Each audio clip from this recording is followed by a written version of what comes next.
And we can see that from the agreed framework, the single-party talks, and also the Liberty deal. And none of those efforts have successfully prevented DPRK from developing its nuclear and missile program. And certainly there's some progress from 1994 to 2002. That's agreed framework. That deal frees the DPRK capability. So the question is that will this time different? I believe it could be different. Why? I think DPRK believes that it's in a better position now to have a negotiation with the state than in the past. It declares that DPRK has acquired powerful treasure trove for defending peace. It's very interesting if you read the news. They do not mention nuclear. They are talking about the treasure, the powerful treasure trove. That's a nickname for nuclear. And they talk about the firm guarantee by which our descendants can enjoy the most dignified and happiest life in the world. So if they have that capability, they believe they can have talks.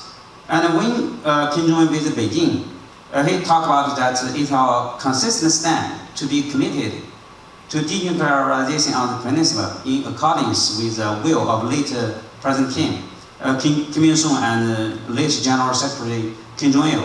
And the issue of denuclearization of the Korean Peninsula can be resolved with condition. What kind of condition? Precondition that South Korea and the United States respond to our efforts with goodwill, creating an atmosphere of peace and stability while taking progressive and synchronous measures for the realization of peace. Very ambiguous terms. But later on, they developed those terms in a very specific words. And then when Chairman Kim and President Moon met in April, that denuclearization was written into the declaration, and it also cited and written into the joint statement in Singapore. And North Korea, the most important thing, as I mentioned earlier, that in April, North Korea declared that it planned to concentrate all efforts of the whole party and country on the socialist economic construction, and a favorable external environment is required for that purpose. And President Trump also voted to solve the DPRK nuclear challenge, and he's not confined by past practices, and he's ready to take both action. They have secret talks, and he accepted the proposal for summit without preconditions, and he muted John Bolton talk for the Libya model, and he also dropped CVID. Certainly he had new term, very similar to CVID. So he displayed some flexibility, and also President Trump is willing to address the political component of the DPRK nuclear challenge. I think that's way too important for DPRK. In the Singapore statement, joint statement, the item 1 and item 2 was very important for DPRK.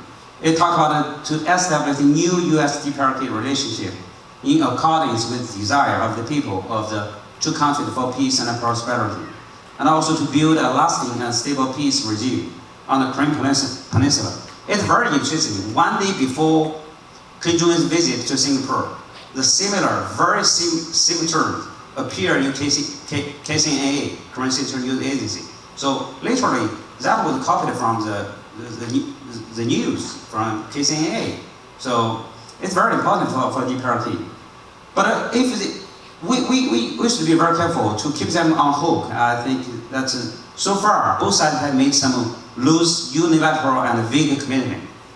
And that's a good gesture, but far from enough. But now it's time to put words to the test, and to test the political will. And some efforts have been made in the past couple of months. And then the U.S. and the DPRK should not let the minor issue to derail the engagement. The past 20 years, we can find out that a small issue or a loose talk could derail the formal talks. And then I think it's really time for all concerned parties to give diplomacy the last fight. So then, what kind of steps should be taken? We should start with the political issue and translate the unilateral commitment into agreements. You know, DPRK has been trying to justify its nuclear program by citing hostile policy. What's hostile policy? They have definition in August 31st, 2012. They released a long memo. It mainly talk about the political isolation, economic sanction, and military containment. That's hostile policy. If you do not change that policy, you are not, DPRK is not going to give up its nuclear program. And I believe the new US-DPRK relations and lasting and stable peace is the answer to counter DPRK justification. That's a tangible security guarantee for DPRK. And I believe the US is in a better position to take the first step. For example, to build some sort of diplomatic relationship, like a liaison office in Pyongyang. And certainly the US still can keep its sanctions in place. And DPRK's unilateral commitment should be also incorporated into this process and be written into any official statement which is immediately relevant to the bilateral relationship, just to build up the linkage, you know, to promote a bilateral relationship. But meanwhile, you need to make DPRK's other commitments into, you know, written statement. And next, if we can make some progress in the first step. Next step is to freeze the production of fissile material and relax some sanctions. So if diplomatic relations with DPRK is established, then it will be the time. It will be DPRK's turn to take substantial move in denuclearization. For example, the production of fissile material will be a big issue for both sides to address. And DPRK should first declare its nuclear program and then freeze the production of fissile material, both plutonium and uranium enrichment program. And if North Korea agreed to freeze a 5 megawatts nuclear reactor, IAEA should get on board. And if North Korea, then DPRK should be allowed to conduct some business, not specifically sanctioned by UN Security Council resolution, and the humanitarian assistance should be provided by bilateral or multilateral arrangement. And some unilateral sanctions should be lifted by United States, Japan, and South Korea. And then if North Korea is willing to freeze its uranium program, at least the plant in Yongbyon, which we can see, certainly it may have the security program in other places. And if North Korea accepts IAEA's inspection, North Korea should be allowed to keep working on its experimental light water reactor in Yongbyon. That's as a backdoor for DPRK. And once North Korea fully declares its nuclear program and is willing to accept the IAEA inspection, then it's time to negotiate the lifting of UN Security Council sanctions and to transform the armistice agreement into peace treaty. And then lastly, and we should learn the lesson from the past and apply them in the coming negotiation. That is, the first lesson is that we should focus on nuclear issue first. In the past, if you put all issues in one package, any issue could derail the talk on nuclear. And second, the achievements made in six-party talks can be used to consolidate the progress made in negotiation, especially the 5 working group created in 2007. And certainly, President Trump should discipline himself and his team when the negotiation is in process. Certainly, North Korea should exercise restraint in its criticism in other countries as well. And fourthly, the 5 party concerns should send out one message without undermining each other. And that's equally important, if not more important. If these steps could be taken, I still think there's hope to move forward in the negotiation of denuclearization. So I'll stop here, and it's hot, and Kim Jong-un is pretty happy at this moment. Thank you all.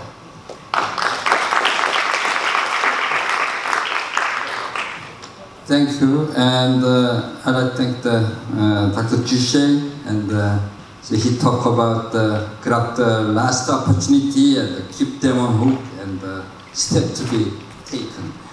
Okay, so thank you for your nice summary. And the next speaker is the Mr. Anton Krokov. He's currently director of the Center for Energy and Security Study. And he's the editor-in-chief and the co-author of the Nuclear Non-Proliferation Encyclopedia, and also the report in the Iran's nuclear program in Russian-American relations, Russia's nuclear security policy, priority and potential area for cooperation. Okay, I'd like to invite Mr. Krokov. Okay, thank you. Thank you, Mr. Chairman. If you don't mind, I will stand because I have been sitting almost.